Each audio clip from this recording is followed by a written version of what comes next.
It's time for another episode of the Shaun Tabatt Show, a podcast where I connect you with thought leaders from across the globe, dig into some of my favorite topics like personal development, marketing, spirituality, and pretty much any other shiny object that happens to catch my attention.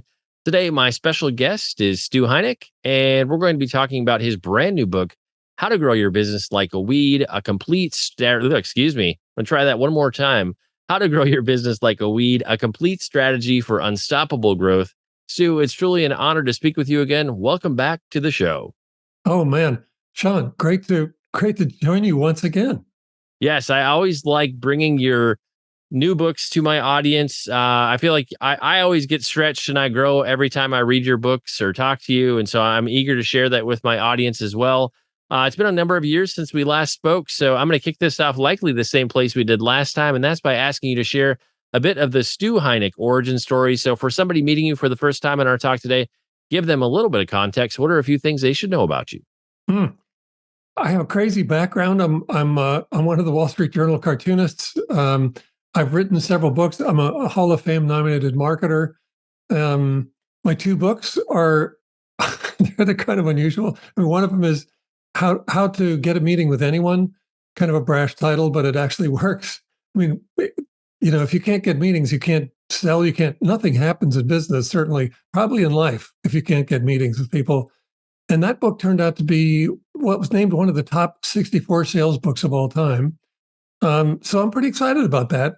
It was a book about, mischief, really, but using mischief to get through to people that otherwise you wouldn't get through to. And then now this latest book is the book we're going to be talking about today, How to Grow Your Business Like a Weed. And I should tell you, there is a really interesting story to where that came from. I was driving down the Santa Monica Freeway many years ago when the freeway when the traffic used to move really fast in LA. I don't think it does anymore. And so driving down the freeway, and there were 6 lanes of traffic coming this way, another 6 going this way, and in the middle there was about a 40-foot wide concrete median, and growing in a crack. Going from a crack in the concrete median, there was a dandelion. And, that's not an unusual sight. We see dandelions and other weeds doing that all the time. But I don't know, that time it really caught my attention. I just thought, wow, look at this thing, just sort of bouncing around happily with those happy yellow flowers and those geodesic seed pods blowing seeds around, and just looked happy. It was just as it ran its process from the crack in concrete.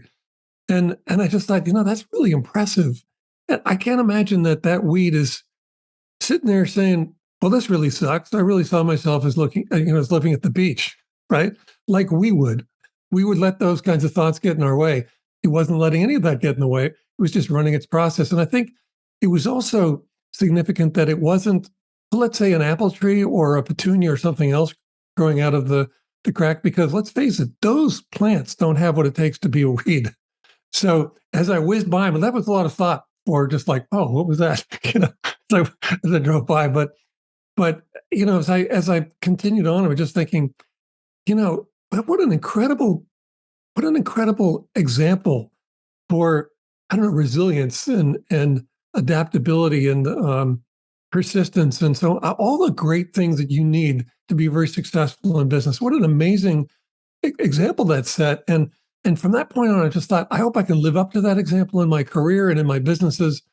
And it just caused me to commit to figuring out, well, what is it that makes a weed a weed? Why do weeds grow like weeds? What is it is there a model that they use? And it turned out, as I went further along and wrote the book, yeah, there is. They come in all shapes and sizes. They show up anywhere and everywhere, and but they all follow the same format for this explosive and sustainable growth.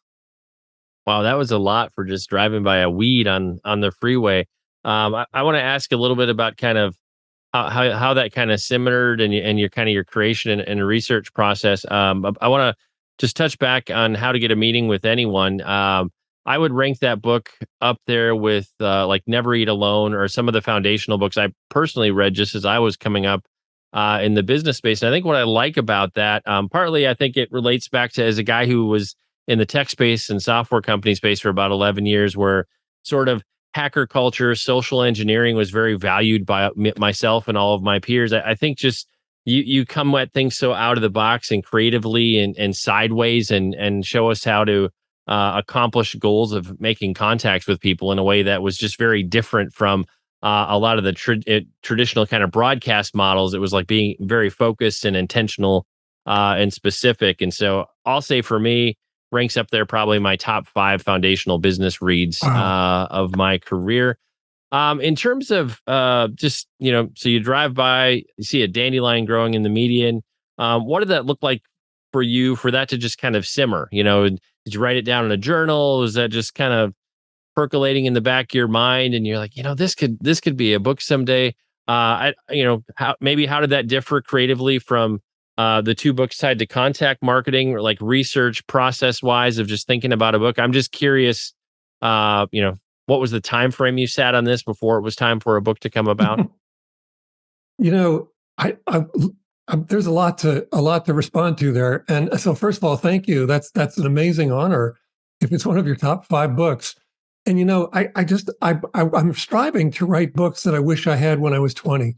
If I was in my 20s and I had these books, my career might have taken a different a different turn. I don't know, but and then I'll also say that these books they're business books, of course, but I think they're the kinds of books that perhaps only a cartoonist could write.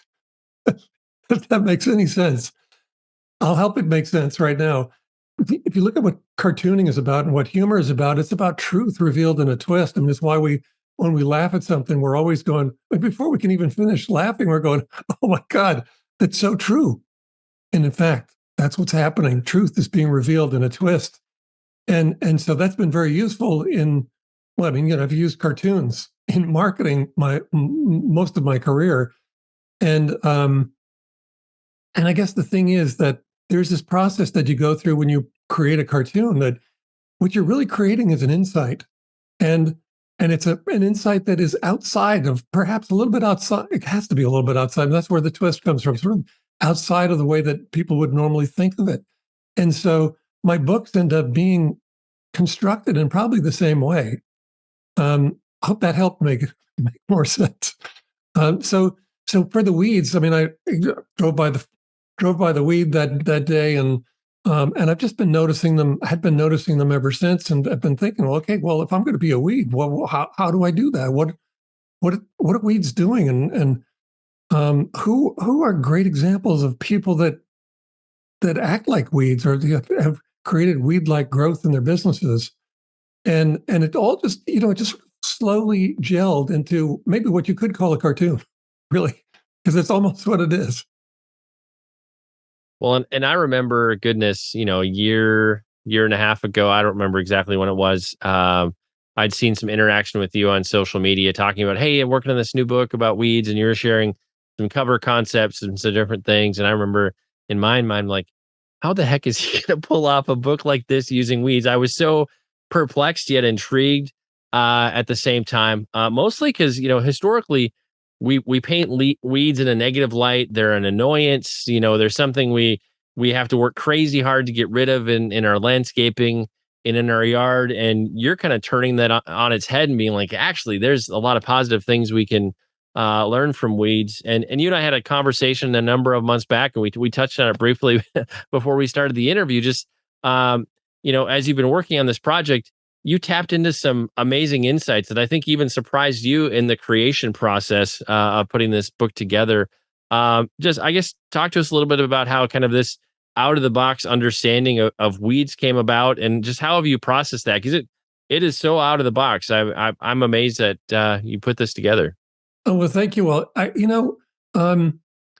think to answer that, I should explain what that weeds model is, what the formula is that they all use. And so what I discovered is that, again, they come in all shapes and sizes. They're all over the world, but they all follow the same formula, and that is they leverage a fierce mindset and unfair advantages against collective scale, and they do it according to a process that is millions of years old, but able to adapt at a moment's notice. Really on the scale of a lightning strike. When you consider that their process is when they're about I don't know, hundreds, at least tens of millions of years old. And that means their process is really well honed and it's the same age. So it's mindset and unfair advantages against collective scale, and according to a process that is programmed into their DNA. They just run it like a computer runs a program. So, I mean, all of the insights flow from that. I mean, if you think about, let's say, well, by the way, well, you mentioned weeds, they're annoyances. So, and I just mentioned the weed mindset. So I have to explain. We're not talking about this. It's not about a bunch of guys smoking some tubes. It's that apparent mindset you see when you watch what weeds do in your lawn and in your garden and out on the roadside and maybe farmland. They're just aggressive. They never give up. They and they have these these unfair advantages built into what they do. For example, if we think about the common dandelion, and you think about the seeds, those seeds don't just drop. They don't not like they're not like acorns or really most any other seed. They don't just drop. They fly. They can fly for miles. There's some forms of weeds um, that have seeds, sort of like the dandelion seeds, but those seeds fly hundreds of miles. I mean, the seeding area of a single plant. It's a Canada. I'm thinking of the Canada fleabane plant. It has these seeds with these big tufts on it, and these things fly hundreds of miles. And the seeding area of a single plant can be seen from space. I mean, that's huge. That's crazy. That's really an enormous unfair advantage when you think about, let's say, the distribution map of a dandelion, which is all six continents, excluding no weeds in Antarctica, but otherwise all six continents. And then you look at, let's say, the distribution map of sequoia trees. They're the biggest trees we know of, and they only live near Fresno. That's it. They've not spread very far. They're not very successful as spreaders, as conquerors of new territory. Well, and I just love just that you're able to pull on some of those positive elements that we wouldn't normally think of in terms of like persistence, getting knocked down and getting back up again. You think of just how weeds always seem to pull through no matter what man or nature throws at them. The next day they're back up in the ditch or in the yard or whatever, uh, ready to go back at it. I do have kind of an interior design question just to take a side trail for a moment. I'm assuming because you have an artistic bent that book interiors are important to you. So in terms of like, each chapter has like a weed with a picture and a description. Was there some intentionality around the different weeds that we encountered throughout the chapter layout, or was that merely a design feature? I was curious about that. Well, I guess it's both. I mean, there's this richness of antique botanical renderings of all plants, really, but certainly of all the weed species. So I licensed from the Royal Botanic Garden in Kew in London.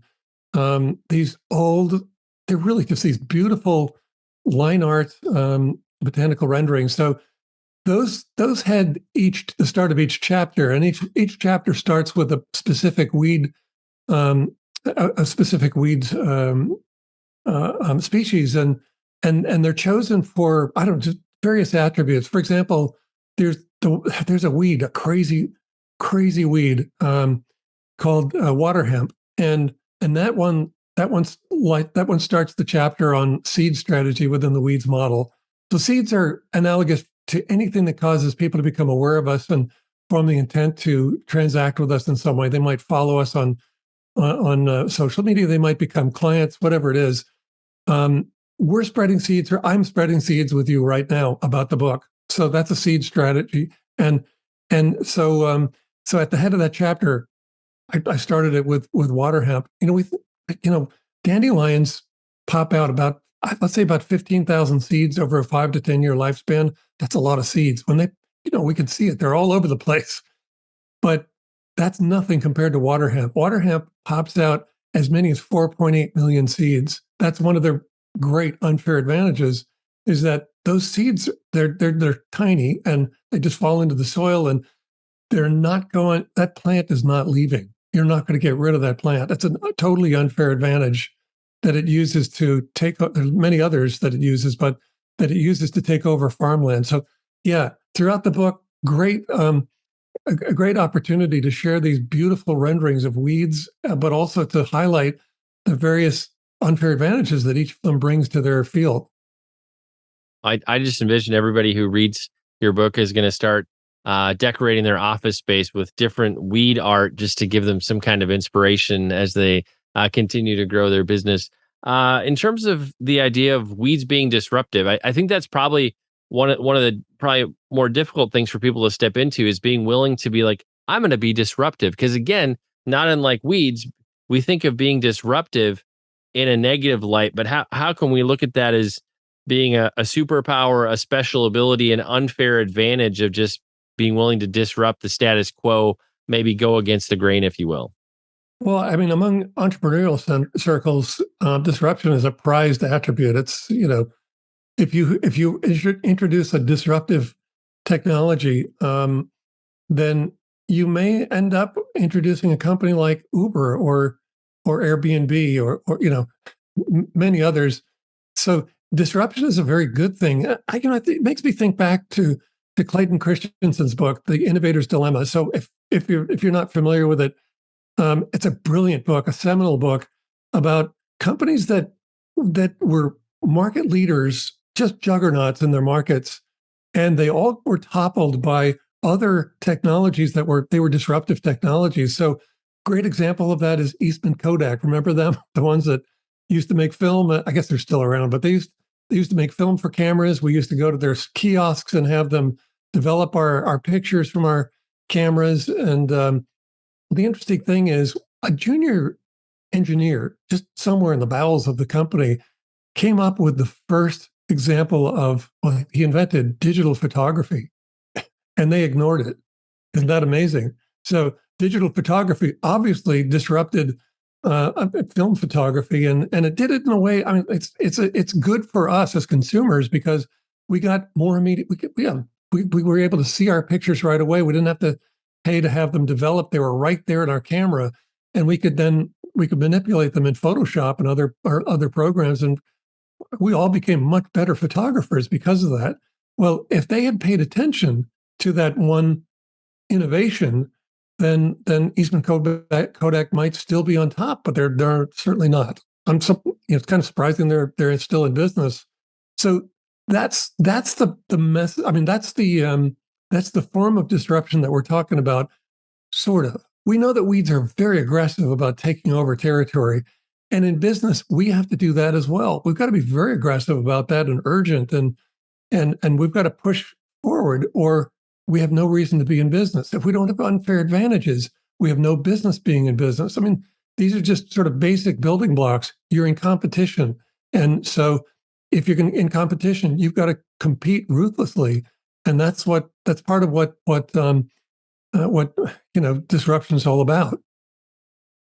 Well, I think maybe an interesting way to try to illustrate this, if we have somebody who's maybe they're 2 years into, maybe that's just they're a solopreneur or a small business with a handful of employees. If they were just to step into this process, walk us through a little bit of some of the initial things they might go through. Well, yeah, happily do that. The thing I want to say, though, is that you got to read the whole book and you got to take into account the entire model. But having said that, one of the first things that weeds would tell us, if they could speak to us, is well, you described a small company, and I assume then that just sort of in that realm, we have an owner who probably operates a lot on one-to-one leverage. So that is sort of doing everything yourself. You're part of the deliverable stream. Um, I'm guilty of that in my own business. It's not criticizing everybody else, but that is what the weeds would tell us, is that you've got to root out all forms of one-to-one leverage and immediately jump to multi-level leverage or scale. And the reason you do that is because, well, I mean, what that means is you're creating alliances and strategic partnerships. You're reaching out and gathering let's say, access to other companies and other people's um, customer bases and so forth. I mean, when we start to collaborate, that's when we become much bigger as a business, and as our footprint becomes much bigger in our marketplace. It's a lot like, if you think about, I don't know, let's say you spot a dandelion in your lawn, um, and if it was just the one dandelion, it wouldn't be much of a factor. You'd just go get the weed puller and pull it out. But look up and you'll see that if you see one, there really are at least dozens there, if not hundreds. And and that's the whole point here, is that when they show up like that, when they show up as a collective, they're a force that you're never going to get rid of them. Really, you can try and you can pull all of them up, but they've already spread their seeds, and you won't get rid of them. That they're that competitive against, sort of competing against our efforts to keep a lawn. Our lawns are disrupted ground. They love disrupted ground. They live for that. So, yeah, does that make sense? Does that answer the question? Yeah, yeah. I think the place I'd love to have you go next, and you've mentioned this already, is the idea of an unfair advantage. Again, you know, just by the way it's phrased, it sounds like it's not okay because it's unfair. Talk to us a little bit about just getting uncomfortable, or getting comfortable with not only discovering but really stepping into using some of these unfair advantages, because that's that leverage to some extent that's going to help you to go further faster. Yeah, yeah, that's a great point. What? So when I first started my career, I was creating direct mail campaigns for publishers, magazine publishers, and we used cartoons. I was bucking. I'm like, we were all told we weren't supposed to use humor in direct mail, but I knew that I was a cartoonist, and I knew what cartoonists were and how powerful they were. So I thought, no, I'm going to do it. And so we ended up creating a lot of campaigns that set new records for response for these magazines. So I knew that from what I was doing, I was creating unfair advantages for those clients. So they'd put out this mailing, and it would go out, and people would react to the cartoon on the mailing like they would a cartoon in the pages of a magazine, which is, I mean, they're always the best read and remembered parts of magazines and newspapers. So the mailings became the best read and opened part of the stack of mail that people got that day. That's an unfair advantage. But it's only unfair in the eyes of your competitors, and you should be right. I mean, they're the ones who should be saying, "Well, that's unfair. I can't compete with that." And you want those kinds of advantages. I guess another way to put it would be to call them force multipliers, because you do them, and they give you much greater leverage than what everyone else is doing. Now, that's not really an unfair advantage, but it is. I mean, because who's the advantage for, or who is it? What's it used to compete with? It's to compete with your competitors, and you want them to say, you want them to respond to these things you're doing, saying, God, I mean, how are we going to compete with this? So those are the unfair advantages I'm talking about.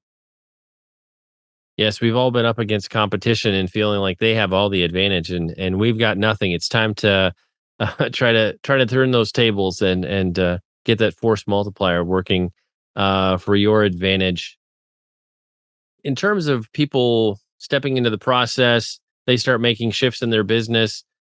With anybody stepping into something new, I'm curious how often they should revisit the core process, evaluate, maybe come up with pivot points. So, for the person who really embraces this, how do they calibrate along the way? Well, again, read the whole book, apply the whole model. So that means, and I went through the model again, but I'll do it again earlier. I did it.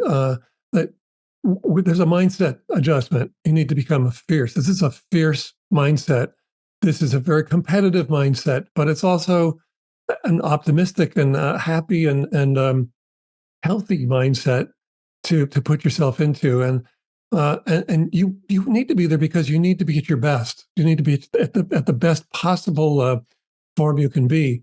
And then you're going to be using the WEEDS model, and that's an acronym, which stands for Weed Inspired Enterprise Expansion and Domination Strategies. You need to use that WEEDS model. It's there are 8 levels of strategy within the model that help you produce unfair advantages. You need all the unfair advantages you can get because, as you just pointed out, if you don't have them, your competitors will. You need unfair advantages to stay in business and to thrive. And then you want to be looking at, well, how do I go? How do I go from one-to-one leverage? Where do I, let's say, where am I suffering from using one-to-one leverage and holding myself back?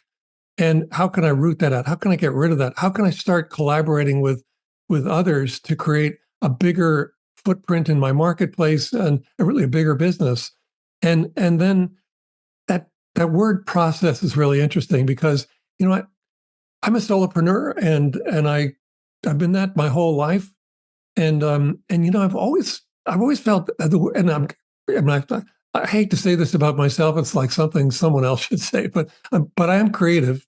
I mean, I create cartoons and so on. So, I feel like, well, I want to figure out, my own way. I want to come up with essentially my own process. But I don't want to. I mean, the word process has always sounded to me like I don't know, just sort of a bureaucratic thing. Something it's just sort of a speed bump in your head.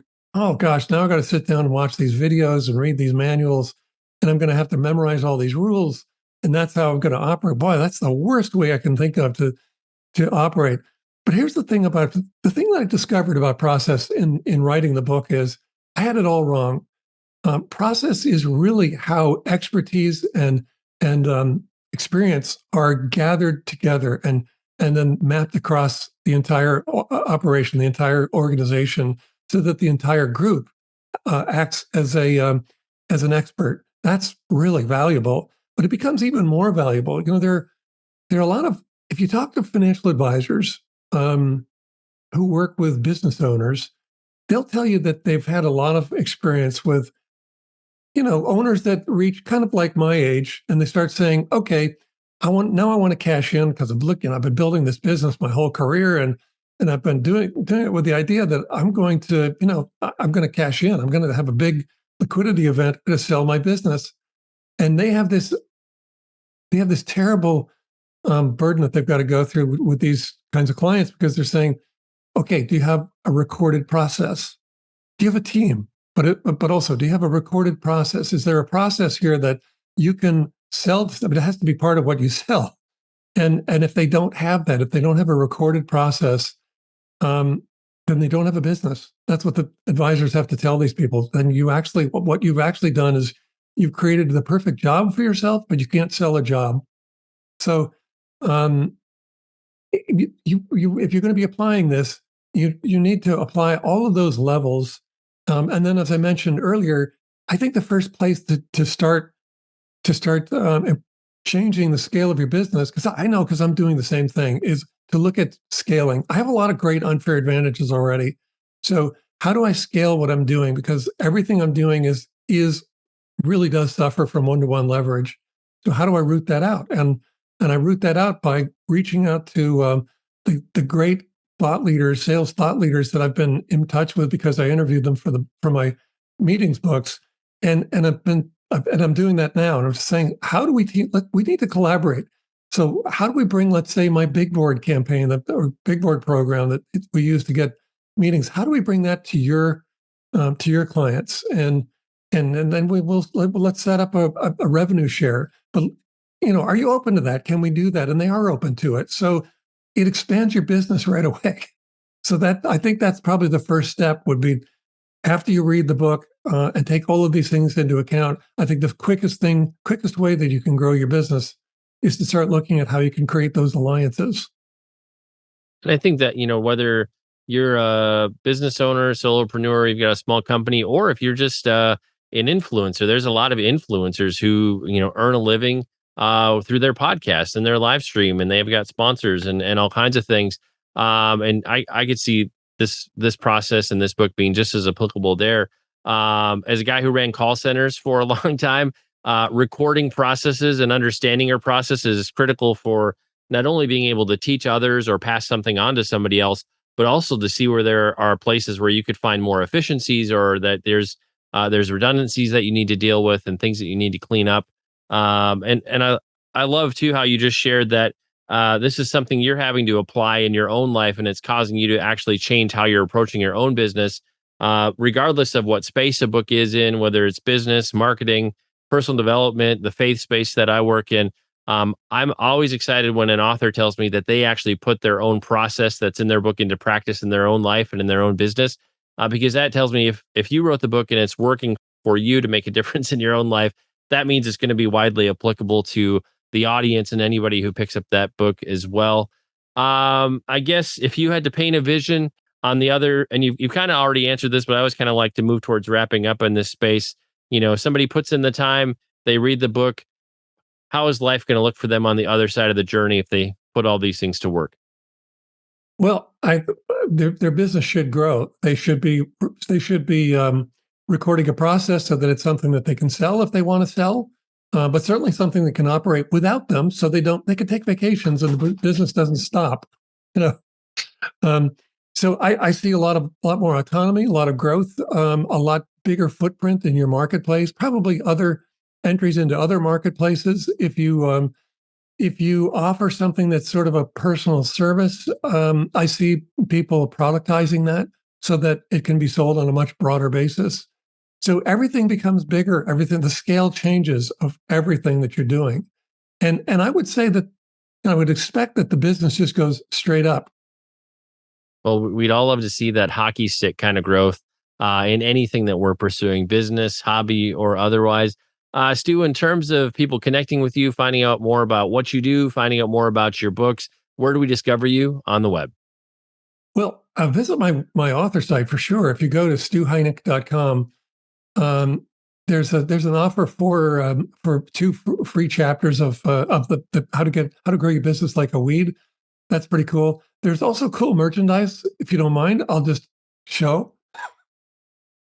So, for example, chief weed There's going officer to be a big T-shirts and so run on. in the next year of people promoting that they need to hire chief weed officers, definitely. Yeah, I think there will be chief weed officers in short order. That's right. That's true. Well, and like we do with every episode, we'll make it easy. We'll have links in the description and the show notes to Stu's website, as well as links to places where you can pick up your very own copy of this brand new book. It's time to bring this episode of the Shaun Tabatt Show to a close. Many thanks for being a part of my conversation with Stu Heinecke. Once again, our book today was How to Grow Your Business Like a Weed, a complete strategy for unstoppable growth. And Stu, I want to say thank you so much for sharing with us today. It's been an honor and a pleasure to have you back on the show. Shaun, thank you so much. I've watched your podcast grow over the years as well, and I just want to tell you, you are a total weed, and it's a big compliment.